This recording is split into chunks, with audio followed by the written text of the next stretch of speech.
अस्सलाम वालेकुम, this is Naveed Aslam. आज हमारे साथ मौजूद हैं स्टूडियो में सज्जाद दारा साहब, जो कि डेंगू कंसल्टेंट हैं और अपनी डेंगू मलेरिया और मुख्तलिफ इस तरीके की बीमारियों के हवाले से बहुत सारी अपनी खिदमात मुख्तलिफ समाजी तंजीमों को और सरकारी सतह के ऊपर दे चुके हैं। तो सज्जाद दारा साहब, मैं चाहूँगा कि आप इस मौके पर रोशनी डालें कि सैलाब सदगान जिस तरीके से अफेक्टेड हुए उसकी वजह से उसके बाद जो है सूरत हाल इस तरीके की हो रही कि मलेरिया, डेंगू और इस तरह की मुतअद्दिद बीमारियां जो है ना वो उसमें होशरुबा इजाफा हो चुका है। सरकारी सतह के ऊपर किस तरीके से उस पर इकदाम किए जा रहे हैं वो आप लोग सबके सामने ही है, लेकिन मैं ये चाहता हूँ कि आप इस पर थोड़ी सी रोशनी डालें ताकि अवाम नास को इस हवाले से चीज़ों का पता चले। बिस्मिल्लाहिर्रहमानिर्रहीम। Sajjad Haider Dara, dengue consultant, qualified from institute of management, Bangkok, Thailand.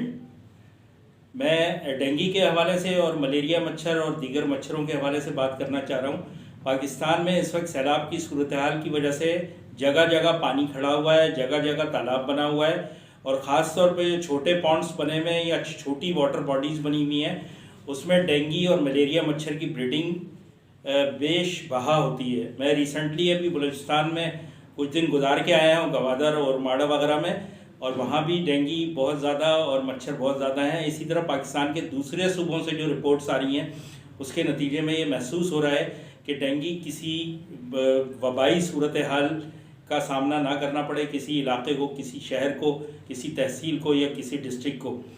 इसके लिए जो गवर्नमेंट ऑफ पाकिस्तान का और प्रोविंशियल गवर्नमेंट्स का और डिस्ट्रिक्ट गवर्नमेंट्स का काम है कि वो डेंगी की सर्वेलेंस टीमें बनाएं जो ट्रेंड हों और प्रॉपर सर्वेलेंस करके उसकी ब्रीडिंग स्पॉट्स को लार्विसाइडिंग करें, उसकी ट्रीटमेंट करें। मैनुअल ट्रीटमेंट भी हो सकती है और लार्विसाइडिंग भी हो सकती है।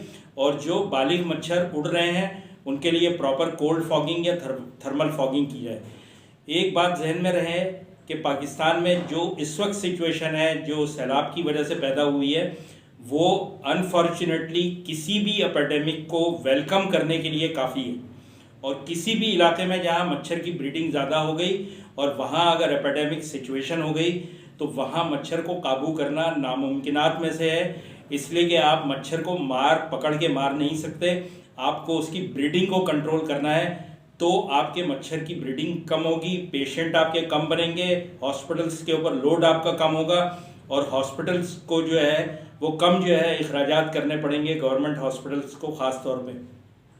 जहाँ तक रिपोर्टिंग सिस्टम की बात है, पाकिस्तान में ओवरऑल रिपोर्टिंग सिस्टम जो 2011-12 में जब शहबाज शरीफ साहब एक्स सीएम थे पंजाब के, उस वक्त वो रिपोर्टिंग सिस्टम बना था जो हर हॉस्पिटल को, चाहे वो निजी हॉस्पिटल हो चाहे सरकारी हॉस्पिटल हो, उसको अपलोड करना पड़ता था डेली पेशेंट की रिपोर्टिंग कि कितने पेशेंट आए, कितने डिस्चार्ज हो गए, कितनों की डेथ हो गई। ये सारा सिस्टम बना हुआ है पंजाब के अंदर, दीगर किसी सूबे में नहीं बना हुआ। और ख़ास तौर पे जो सिंध का हाल है, और मैं क्योंकि कराची का रहायशी हूँ और कराची के रहायशी होने की हैसियत से जो बहुत बुरी सूरत हाल है कराची की, वो ये है कि कराची के अंदर जो रिपोर्टिंग सिस्टम है वो सिर्फ सरकारी अस्पताल, चंद सरकारी अस्पतालों के हवाले से है और किसी प्राइवेट हॉस्पिटल्स में जो रोज़ाना मरीज़ आते हैं, चाहे वो सीरियसली इल होते हैं, चाहे वो एडमिट होने के लिए आते हैं, चाहे वो दिखा के या ओपीडी करा के चले जाते हैं, उनकी कोई रिपोर्टिंग नहीं है। इवन आपकी मॉर्टेलिटी की भी रिपोर्टिंग नहीं है। तो मेरी अरबाब इख्तियार से ये गुजारिश है कि इसको फौरी तौर पे देखा जाए और पाकिस्तान में किसी भी बुरी सूरत हाल से बचने के लिए एक्सपर्ट्स की एक फेडरल लेवल के ऊपर टीम बनाई जाए। वो टीम एसओपीज बना के तमाम प्रोविंशियल गवर्नमेंट को और डिस्ट्रिक्ट गवर्नमेंट को एक नसीहत के तौर के ऊपर दे दें कि अगर आपके यहाँ डेंगू और मलेरिया और दीगर मच्छरों की बहुतात हो रही है, उनकी ब्रीडिंग हो रही है, तो उसको किस तरह कंट्रोल किया जाए। देखें, हॉस्पिटल मैनेजमेंट और पेस्ट मैनेजमेंट दो अलग अलग चीज़ें हैं। यानी patient management is something different और pest management is something different. अगर मच्छरों की ब्रीडिंग को आप रोकेंगे तो पेशेंट कम होंगे, हॉस्पिटल्स पे लोड कम होगा। अगर आपने पेस्ट को नहीं रोका तो पेशेंट्स बढ़ते चले जाएंगे और आप मच्छरदानियाँ और दूसरी ट्रीटमेंट करते चले जाएंगे, लेकिन उसका फ़ायदा इसलिए नहीं होगा कि जब ओवर ब्रीडिंग हो जाती है तो ये चीज़ें अनकंट्रोलेबल हो जाती हैं और ये वर्ल्ड वाइड रिकग्नाइज जो है स्टडी है।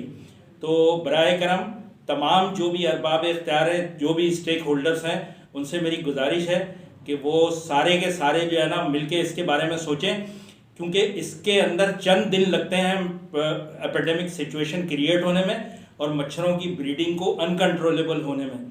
तो इसके साथ साथ मैं इस बात को ख़त्म करूँगा, इससे घबराना नहीं है, इससे लड़ना है और इसको काबू रखना है ताकि पेशेंट्स कम हो, हॉस्पिटल्स को लोड कम हो, हॉस्पिटल एक्सपेंसेस कम हो और लोग अपनी प्यारों की अमवात से बच सकें। शुक्रिया। बहुत शुक्रिया सज्जाद अहमद दारा साहब, आपने जो मशवरे दिए बहुत अच्छे दिए और सही तरीके से आपने डिफ़ाइन किया। और मैं इस प्रोग्राम के तवज्जुह से अवाम नास से यही एक अपील करूँगा कि अपनी मदद आपके तहत इसमें किरदार अदा करें, क्योंकि ये जो बीमारी है बहुत संगीन नौइयत इख्तियार कर चुकी है और जो जिस तरीके से सरकारी इक़दाम हैं वो सब आप लोगों के सामने हैं। और मैं सिंध हुकूमत से वफाक से भी कहूँगा कि खुदारा इस मामले के अंदर बीच में कूदें, क्योंकि ये एक बहुत बड़ी वबा हमारे सामने आ जाएगी। क्योंकि अभी जिस तरीके से कराची के अंदर बहुत स्पीड से डेंगू फैल चुका है, मलेरिया की अक़साम है, मुतअद्दिद बीमारी आ रही हैं, तो इसके लिए फ्यूमिगेशन कराई जाए। गली गली छोटी छोटी कॉलोनीज़ होती हैं, उनमें फ्यूमिगेशन कराई जाए ताकि आवाम जो है सुकून का सांस ले सके।